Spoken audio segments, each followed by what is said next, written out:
Jadi Anda jangan protes, kebanyakan protes MBG. Ini emang program diperlukan oleh masyarakat. Sisi economics ada 3. 1, high economic growth. 2, equitable distribution of bahasa Inggris.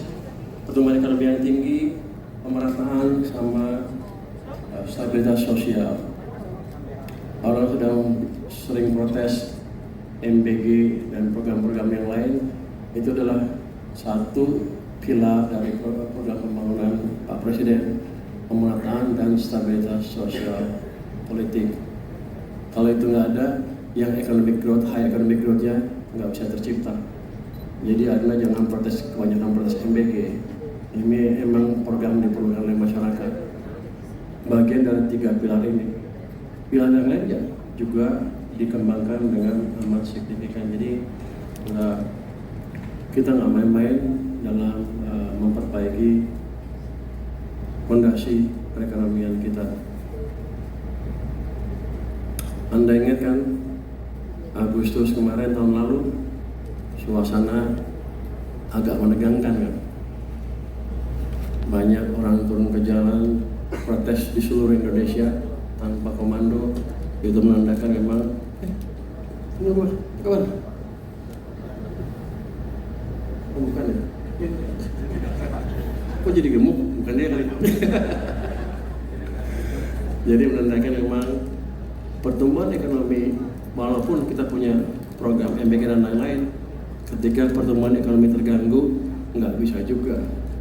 Nanti juga sama, ketika pertumbuhan ekonomi kita tinggi, kalau nggak ada pemerataan, sama juga akan menimbulkan instability sosial yang akan dengan cepat bergerak ke politik.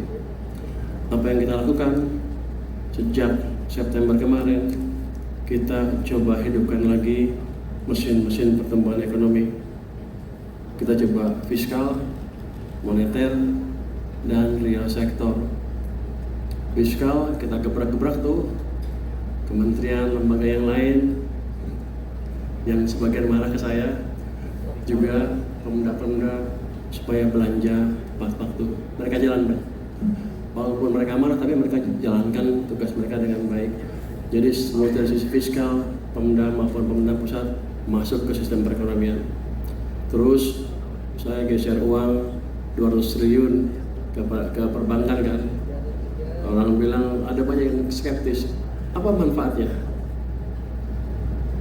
Yaitu menambah likuiditas sistem perekonomian sehingga kredit bisa tumbuh lebih cepat. Itu juga membalik arah ekonomi dengan signifikan, menambah kontribusi mesin pertumbuhan dari private sector. Jadi fiskal kita dorong, moneter kita dorong, private kita dorong juga. Itu yang membalikkan arah ekonomi kita di akhir triwulan tahun lalu. Nah, Anda sekarang udah senang-senang kan? Mana ada yang demo, nggak ada lagi kan? Waktu saya dilantik, nanti kalau ekonomi bagus juga yang demo juga nggak turun ke jalan. Saya dimaki-maki orang kan, ini orang nggak ngerti perasaan masyarakat. Tapi yang saya nilai adalah pada waktu itu sebagian besar kritikus itu tidak mengerti apa dampak ekonomi ke stabilitas sosial politik. Saya bilang kan, kalau ekonominya bagus, mereka gampang cari kerja, mereka akan sibuk cari kerja. Ngapain demo capek? Ini yang terjadi sekarang, tiba-tiba demo hilang kan? Karena kita berhasil membalik arah ekonomi dengan mengaktifkan pilar pertumbuhan ekonomi kita. Dan ini akan kita teruskan ke depan. Next, selain itu, saya menjalankan cuma 5 menit ya. Cuma 5 menit ya? 10 apa 5? 5 menit? 15 ya? 5? Anda bilang 5?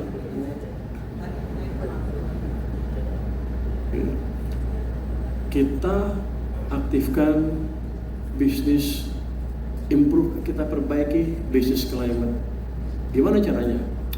Orang bilang, lu mesti pelajari tuh peraturan-peraturan yang mengganggu, dicoret-coret peraturannya. Kalau saya bilang, kalau di peraturan, kalau saya tanya anak buah saya di keuangan, semuanya bagus Pak, nggak ada masalah. Kementerian lain juga semuanya sudah dikasih. Ada nggak insentif untuk impor barang-barang bahan baku? Sudah Pak, semuanya sudah ada. Tapi yang kenyataannya pengusaha masih mengeluh. Artinya di lapangan beda dengan yang di atas kertas. Jadi untuk memastikan kita memperbaiki iklim investasi, kita buat bentuk tim, pemerintah bentuk tim di bottlenecking yang disebut ya kita bilang tadi bottlenecking, task force di bottlenecking, di mana semua pelaku bisnis bisa mengirim komplain sana online. Nanti setiap minggu kita adakan sidang. Nah, udah kita berapa kali sidang, sepertinya lumayan. Dunia bisnis menghargai hal ini, dan ke depan saya yakin kalau setahun ini kita jalankan terus setiap minggu ada meeting-meeting, akhir tahun saya akan menghilangkan hampir semua bottleneck yang ada di iklim di dunia bisnis kita. Jadi saya langsung terus turun ke lapangan, dan ada beberapa kasus-kasus yang harusnya dilaporkan ke kita, tapi karena departemen tahu dilaporkan ke saya, diberesin cepat dalam seminggu, jadi nggak masuk situ, takut rupanya mereka.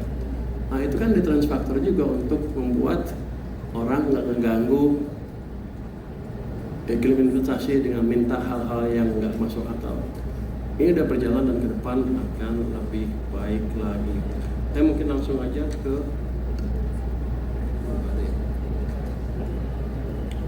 halaman 7 coba. Halaman 7. Anda kan pasti bingung, bertanya-tanya, gimana prospek ekonomi kita? Apapun bayang ngomong aja. Saya ekonom, kalau melihat data, saya lihat dari berbagai sisi. Dari data yang dikeluarkan BPS, data yang dikeluarkan oleh asosiasi perusahaan, ada juga data yang saya lihat langsung dari pandangan masyarakat kita, dari survei terhadap kondisi kita dari waktu ke waktu.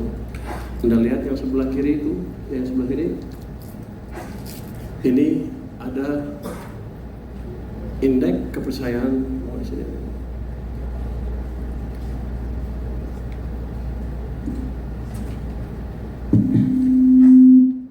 Ini indeks kepercayaan konsumen.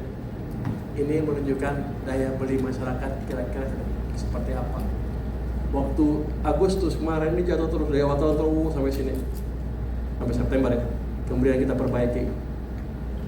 Waktu saya menjalankan kebijakan ekonomi, orang bilang, lu nggak bisa perbaiki ekonomi karena demand-nya nggak ada, supply-nya nggak ada, ininya nggak ada. Makanya mereka bilang nggak bisa semua. Saya gerakan demand, supply, optimisme semua ke masyarakat. Demand-nya apa? Tadi belanja pemerintah jalankan, subsidi atau stimulus kita kasih.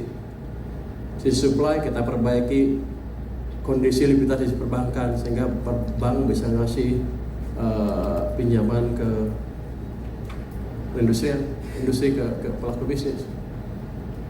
Ekspektasi saya ngomongnya gede. Kita akan maju, nggak usah takut. Seperti orang sombong, tapi itu adalah cara saya memanage ekspektasi.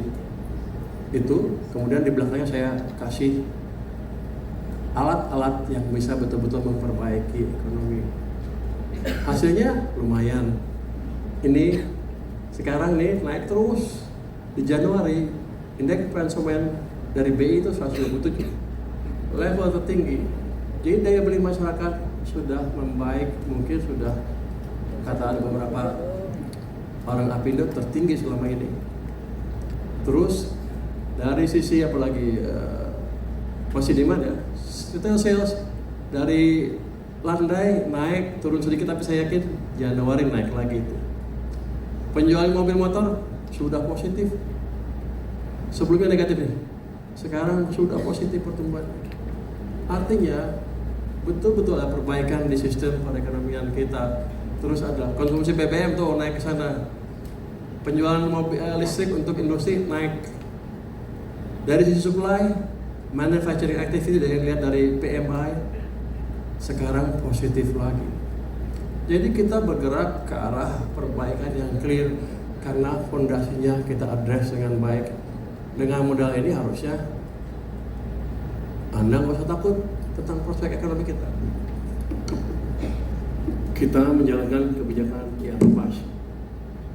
Anda nggak usah takut tentang stabilitas sosial politik. Karena kalau kita lihat, ini cepat aja kali, di halaman 5.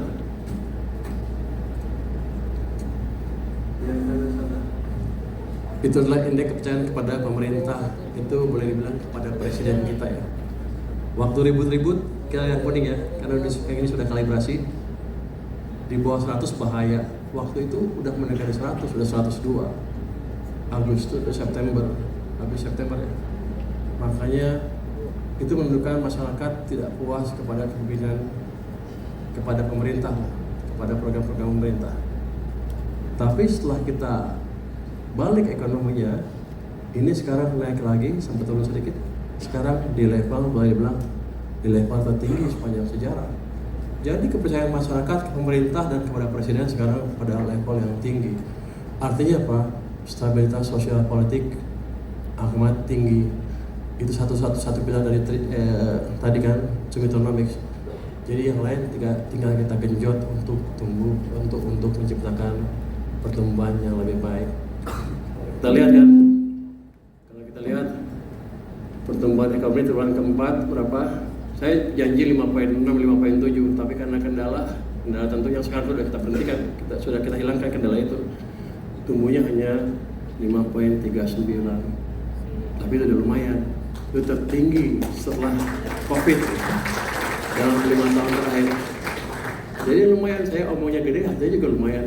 Tapi tentunya dengan bantuan yang lain-lain juga seluruh agen di perekonomian. Tapi dengan optimisme yang seperti itu, saya yakin ke depan akan membaik terus.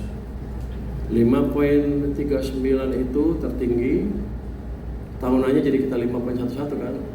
Itu paling tinggi di G20, lebih tinggi dari Cina.